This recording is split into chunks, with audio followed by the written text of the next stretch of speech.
मैं परिंदा बेसब्र था उड़ा जो दर बदर, कोई मुझको यूं मिला है जैसे बंजारे को घर।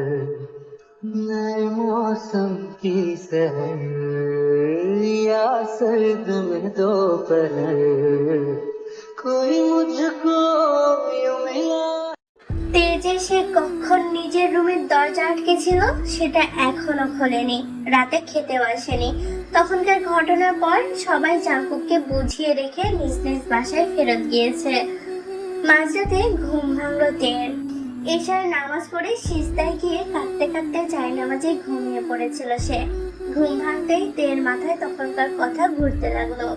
সে তখন ইচ্ছে করে জাঙ্কুককে কঠিন কথা শুনিয়েছে, যেন জাঙ্কুক তাকে ওর মন থেকে মুছে ফেলে।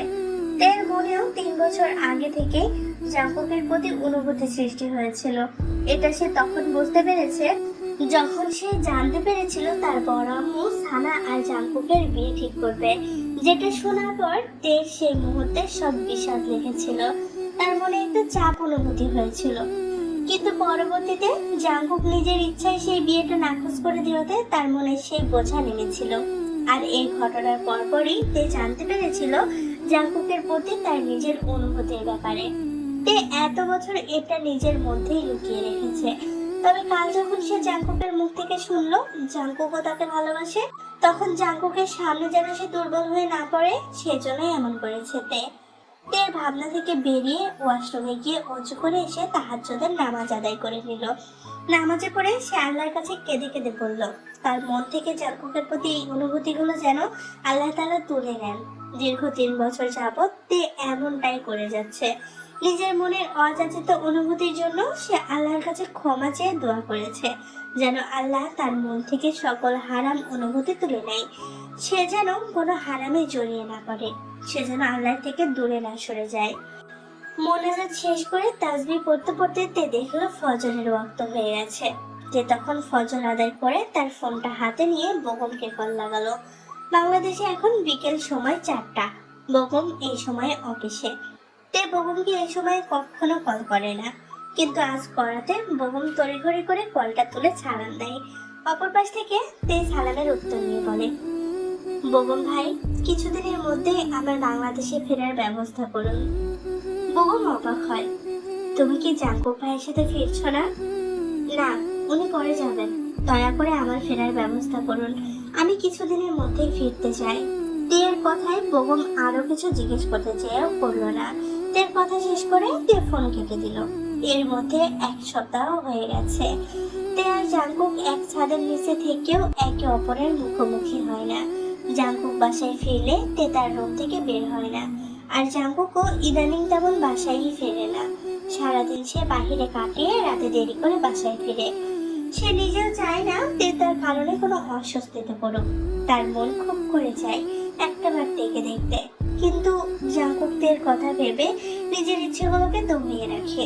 তেকে সে আগে স্বাভাবিক হওয়ার জন্য সময় দিতে চায়। প্রত্যেক দিনের মতো জাঙ্কুক আজও বাসায় নেই। তে তার রুমে লাগেজ গোছাচ্ছে।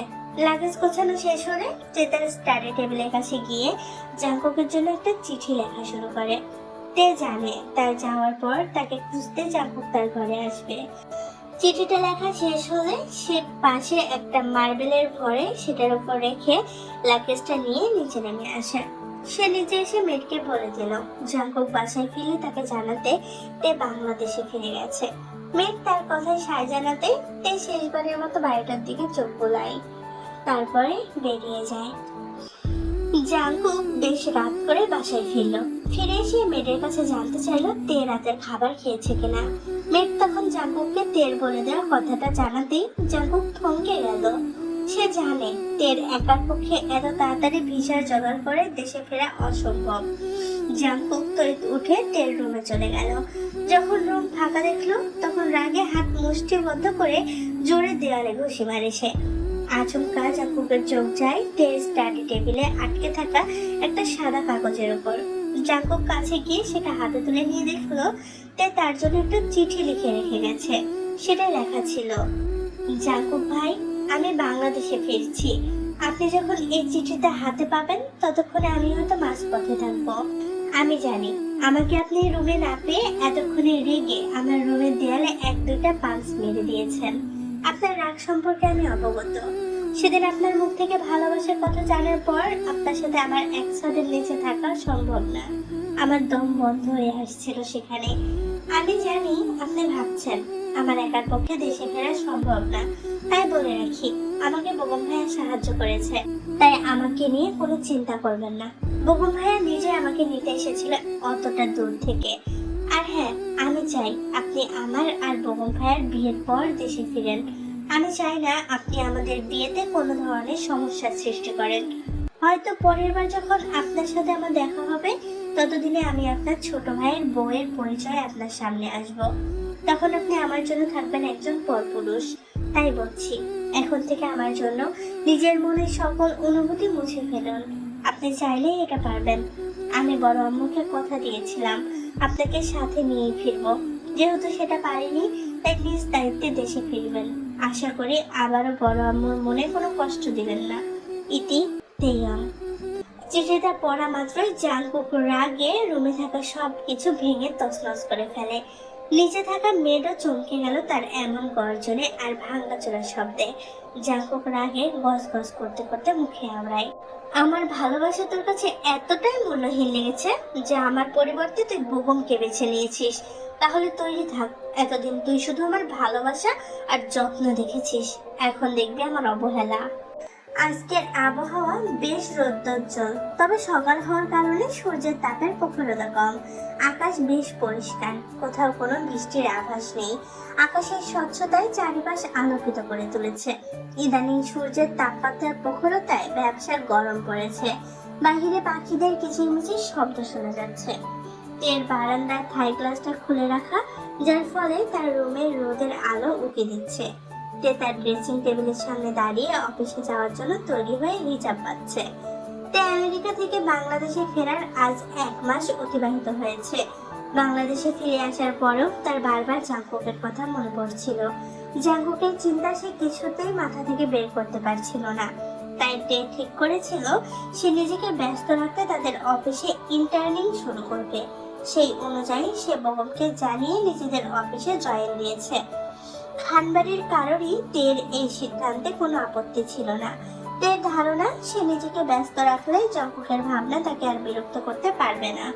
তে তৈরি হতে হতে ভাবনায় পিছিয়ে গেল গত 1 মাস আগের সেই দিনে, যেদিন সে বেগমের সাথে দেশে ফিরেছিল। সেদিন বেগমের সাথে খানবাড়িতে পা রাখার সাথে সাথে তে জিন বেগমের চোখে জাংকুককে ফিরে পাওয়ার ব্যাকুলতা দেখেছিল।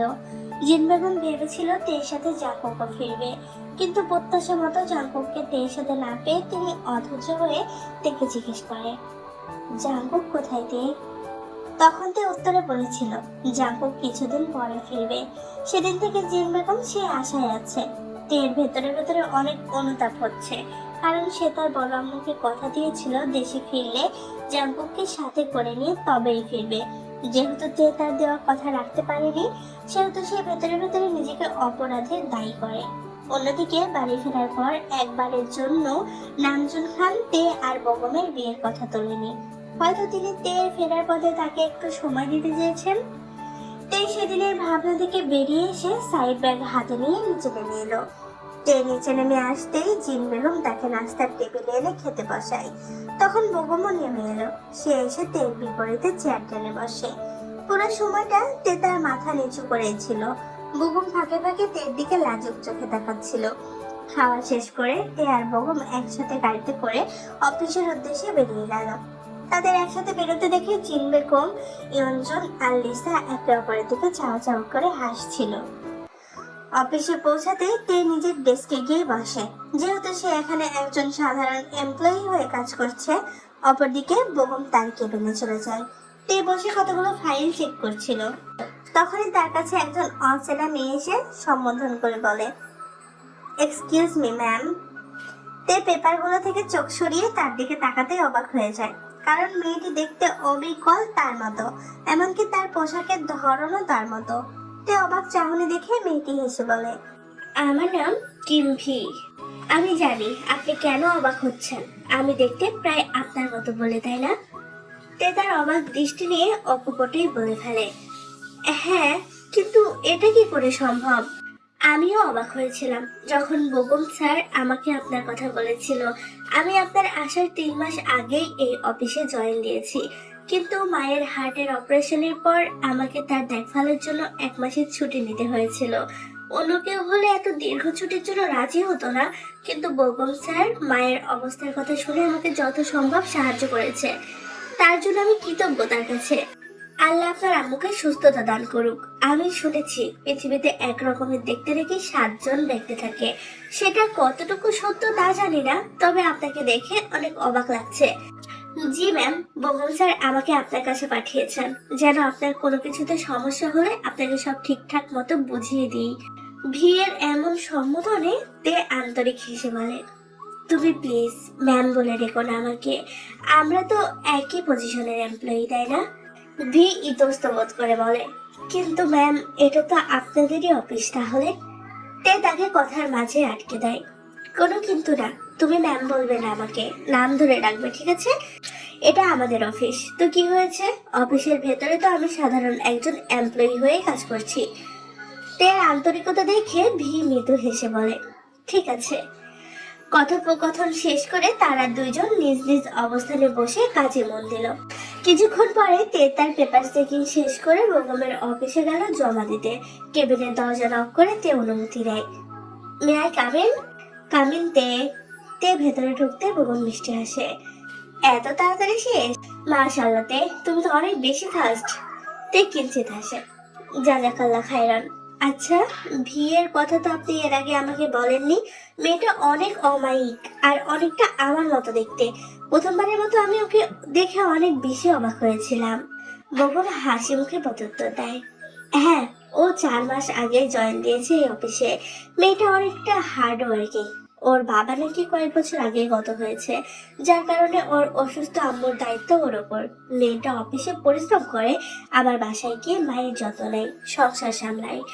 পূর্বে ওদের আর্থিক অবস্থা অনেক ভালো ছিল, কিন্তু বর্তমানে এই চাকরিটা না হলে সব মিলিয়ে ওদের জীবন চলাতে অনেক কষ্ট হয়ে যায়। বেগমের কথা শুনে তের অনেক মায়া হলো ভিয়ের ওপর। তে মলিন মুখে বলে, ভিয়ের ওপর কখনো ভারী কোনো কাজ চাপাবেন না বেগম ভাই। দরকার হলে ওর ভারী কাজগুলো আমাকে দিবেন। তের এমন কথায় বেগম ঠোঁট চেপে হাসে, তুমি অনেক দয়ালু তে, এর জন্যই তোমার ব্যক্তিত্ব এত সুন্দর। তুমি চিন্তা করো না, আমি ভিয়ের ওপর কোনো ভারী কাজ চাপাবো না। বেগমের কথায় খুশি হয় তে, পুনরায় তার কাজে ফিরে গেল। ঘড়ির কাঁটা রাত 8টার দিকে ঘুরছে। খানবাড়ির সকলে রাতের খাবারের জন্য এক এক করে এসে বড় ডাইনিং টেবিলে বসে সমবেত হচ্ছে। নামজুন খান সবার আগে এসে সকলের আসার অপেক্ষা করছিল। সবাই এসে একত্রিত হতেই তিনি তার কথা শুরু করেন, তোমরা যেহেতু এখানে উপস্থিত, তাই আমি নিজের একটা সিদ্ধান্তের কথা জানাতে চাইছি। তোমরা তো সবাই আগে থেকেই জানো তে আর বেগমের বিয়ের ব্যাপারটা। এটা নিয়ে নতুন করে জানানোর আর কিচ্ছু নেই। তাই যদি তোমাদের সবার মত থাকে, তাহলে আগামী মাসে আমি বেগম আর তের বিয়ের কাজ সম্পূর্ণ করতে চাচ্ছি। বেগম আর তে, তোমাদের কি মত? বেগম হেসে বলে, বরাব্বু, তে যদি রাজি থাকে তাহলে আমার দিক থেকে কোনো আপত্তি নেই। তে সকলের মাঝে মাথা নিচু করে বসেছিল। সে তার মাথা না তুলে বলে, আপনারা যা ভালো মনে করবেন তাই করেন। তখন সবার মাঝ থেকে লিসা বেগম বলে ওঠে, ভাই, আপনি কিছু মনে না করলে আমি একটা কথা বলতে চাই। অবশ্যই বলো, তুমি তো ছেলের মা, তোমার আরো আগে অধিকার আছে। আর আমি তো সবার মত নিতেই সবার সামনে প্রশ্নটা করেছি। লিসা এসে বলে, আমি ভাবছি জাকুকের কথা, ও তো দেশে এখনো ফিরেনি। তাহলে? লিসার কথার মাঝে নামজন বলে, ওর সাথে আমার ফোনে কথা হয়েছে, ও বলেছে সামনের সপ্তাহে ফিরছে, তাই সেটা নিয়ে ভেবো না। জাঙ্কুকের ফেরার কথা কর্ণগোচর হতেই তের ভেতর স্যাঁত করে ওঠে। যদি জাঙ্কুক ফিরে এসে কোনো সমস্যার সৃষ্টি করে, তখন কি হবে? এটা তো খুশির খবর, কিন্তু আমি সেটার কথা বলছি না ভাই। জাঙ্কুক তো ফিরবে সেটা জানা কথা, ওকে ছাড়া কি আর বিয়ে হবে নাকি? ও বাড়ির বড় ছেলে। আমি বলছি আমাদের বেগম আর তের বিয়ের আগে জাঙ্কুকের বিয়ের কথাটা ভাবা উচিত, যেহেতু ও বাড়ির বড় ছেলে। নামজুন লিসার কথাই কিছুক্ষণ ভাবে। জাঙ্কুকের বিয়ের ব্যাপারে যে আমি চিন্তা করিনি তা নয়, আসল বিষয়টা হলো জাঙ্কুকের পছন্দের চালচলন তো আমাদের থেকে ভিন্ন। ও যদি আমাদের পছন্দ করা মেয়েকে বিয়ে করতে রাজি না হয় তখন? লিসা বলে, তাই বলে কি আমরা নিজেদের দিক থেকে একটিবার চেষ্টা করে দেখতে পারি না? মানুষ কি বলবে যদি বড় ছেলের আগে ছোট ছেলের বিয়ে হয়ে যায়? লিসার কথায় ইয়ঞ্জনও সায় জানায়। হ্যাঁ ভাইয়া, লিসা কোনো ভুল কথা বলেনি, আমাদের একবার চেষ্টা করে দেখা উচিত।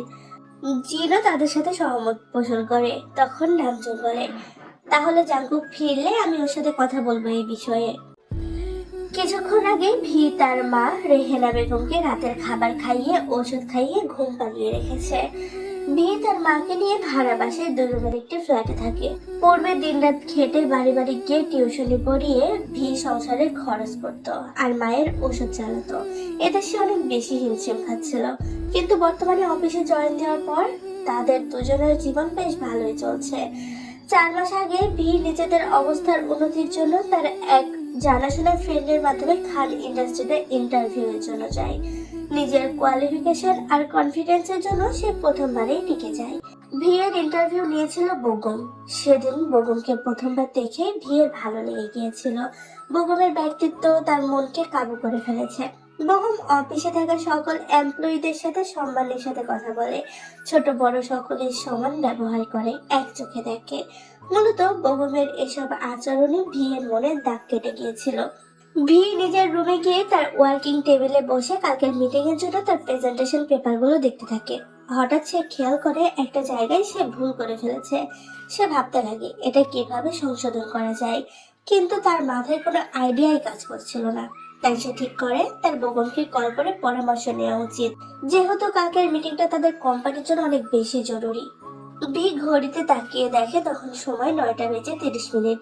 সে দ্বিধায় পড়ে গেল তার এই রাতে বেগমকে কল করা উচিত হবে কিনা। পরক্ষণে মিটিং এর কথা ভেবে সে সকল জড়তা একপাশে রেখে কল লাগায় বেগমকে। বেগম তার রুমে বসে ল্যাপটপে কাজ করছিল। পাশে থাকা ফোনটা বেজে ওঠায় সে ফোনটা হাতে নিয়ে দেখলো ভি কল করেছে। বেগম ভাবলো ভি তাকে খুব বেশি প্রয়োজন না হলে কল করে না, নিশ্চয় কোনো দরকারি বিষয়ে কথা আছে। সেটা ভেবে বেগম কলটা ঝটপট তুলে নেয়। কল রিসিভ হতে ভি সালাম দিয়ে বেগমের সালাম উত্তর নেওয়ার আগে তড়িৎ নিজের সমস্যার কথাটা জানাই। বেগম বিয়ের সমস্যা বুঝে সমাধান করে দেওয়ার সাথে সাথে বিয়ে ঝটপট কটা শেষ করে পুনরায় আরেকটা সালাম দিয়ে ফোন কেটে দিল। বেগম বুঝলো না বিয়ের এমন তাড়াহুড়োতে থাকার কারণ কি। সে ভাবলো বিয়ে হয়তো সংসারের দায়িত্ব আর কাজের চাপে এমন তাড়াহুড়াই ছিল। সে আরো চিন্তা করলো যেহেতু মেয়েটা পরিস্থিতির শিকার হয়ে সংসারের বোঝা একা টানতে এমন অক্লান্ত পরিশ্রম করছে, তাই তাকে যথেষ্ট ছাড় দেওয়া উচিত। আজ তের চোখে বিয়ের প্রতি সহানুভূতি দেখে তার বিয়ের প্রতি পূর্বের ন্যায় আরো সহানুভূতি কাজ করতে শুরু করেছে। বেগম ঠিক করলো সে বিয়ের কাজের চাপ আরো কমিয়ে দিবে আর পারিশ্রমিক একটু বাড়িয়ে দিবে। অন্যদিকে ভি বেগমের সাথে তাড়াহুড়ো করে কথা বলে কল কেটে জোরে জোরে নিঃশ্বাস নিতে লাগে, কারণ বেগমের সাথে কথা বলার সময় তার হঠাৎ অনেক জোরে বুক ধুকপুক করছিল। ভি গাল রক্তবর্ণ ধারণ করেছে। সে জানে যখনই বেগমের আশেপাশে থাকে অথবা তার সাথে কথা বলে তখনই তার এমনটা হয়। সেটা ভাবতেই ভি লজ্জা পেয়ে 2 হাতে তালু দিয়ে নিজের মুখটা ঢেকে ফেলে। এই মাত্র খান ম্যানশনের সদর দরজা দিয়ে রোলস রয়েসের স্পেক্টার মডেলের বৈদ্যুতিক গাড়িতে ঢুকলো। গাড়িটির ভেতরে ঢুকে অটোমেটিক ব্রেক বসতেই দারোয়ান সময় অপচয় না করে দৌড়ে গিয়ে দরজা খুলে দিল। দরজা খোলার সাথে সাথে গাড়িতে অবস্থানরত ব্যক্তিটি তার লোফার বুট পরিহিত পা মাটিতে পদার্পণ করে বেরিয়ে আসে। দারোয়ানকে হুকুম করার আগেই সে নিজে থেকে এগিয়ে গিয়ে গাড়ির ডিক্কি টেনে বের করে আনলো ভিতরে যা যা ছিল। আগত ব্যক্তিটি তার 2 হাত পকেটে ভরে শটান দাঁড়িয়ে ম্যানশনটিকে একবার অবলোকন করলো। তখনই ম্যানশন থেকে ন্যান্সি বেরিয়ে এসে ব্যক্তিকে দেখে উদ্যমিত হয়ে ছুটে গিয়ে সবাইকে বলে, দেখো দেখো জাঙ্কুক ভাইয়া চলে এসেছে। ন্যান্সির ডাকে সকলে ক্ষণিকের ব্যবধানে সুরসুর করে বেরিয়ে এসে জাঙ্কুকের ওপর খুশিতে হামলে পড়ে। সবাই একসাথে তাকে ঘিরে ধরায় তাদের 2 হাতে সামলে জাঙ্কুক চোখ উল্টে বলে, হোয়াটস দ্য প্রবলেম? আমি তো ভেতরেই যাচ্ছিলাম। তোমাদেরকে কে বলেছে বাইরে এসে আমার উপর ঝাঁপিয়ে পড়তে? আমি কি ফুটবলে গোল করে এসেছি নাকি ক্রিকেটে হ্যাটট্রিক করেছি, কোনটা? জিন ছেলের মুখে আলতো হাত রেখে বলে, তুই বুঝবি না সব, আবেগহীন ছেলে একটা। তোকে দেখার জন্য মনটা কেমন ছটফট করে জানিস, তাই তর সইতে না পেরে আমরা এমন করেছি। ইয়া হোয়াট এভার। জিন বেগম দেখলো বিদেশ ফেরত ছেলেটা দেশে এসে নামতেই এই ব্যবসার গরমে আবহাওয়ার সাথে মানিয়ে নিতে না পেরে এটুকু সময়ে ঘেমে নিয়ে একাকার। হলুদ ফর্সা মুখটা লাল বরণ ধান করেছে, শার্টটাও ভিজে চুবুথুবু, শরীরের সাথে লেপ্টে আছে, তাও মুখে কোনো প্রকাশ নেই ছেলেটার। তিনি ভাবলেন তার ছেলেটা তো শক্ত মনের কেন, বাকি ছেলেদের মতো সেও কেন তার মায়ের সাথে সব কথা প্রকাশ করে না। জিন বেগম এসব ভাবতে ভাবতে ছেলের মুখ নিজের আঁচল দিয়ে মুছিয়ে দিলেন। অন্যদিকে তার বারান্দায় দাঁড়িয়ে লুকিয়ে লুকিয়ে দেখছিল জাঙ্কুককে, কিন্তু দুর্ভাগ্যক্রমে জাঙ্কুকের প্রখর দৃষ্টিতে সে ধরা পড়ে যায়। জাঙ্কুক তার দিকে তাকিয়ে ঠোঁট বাঁকা করে হেসে ভেতরে চলে গেল। তার এমন রহস্যজনক হাসিতে তেল ভেতরটা কেমন অযাচিত কিছুর আগমন দিতে থাকে। সে দুই হাত বুকে রেখে আতঙ্ক নিয়ে সেখানে বসে পড়ে।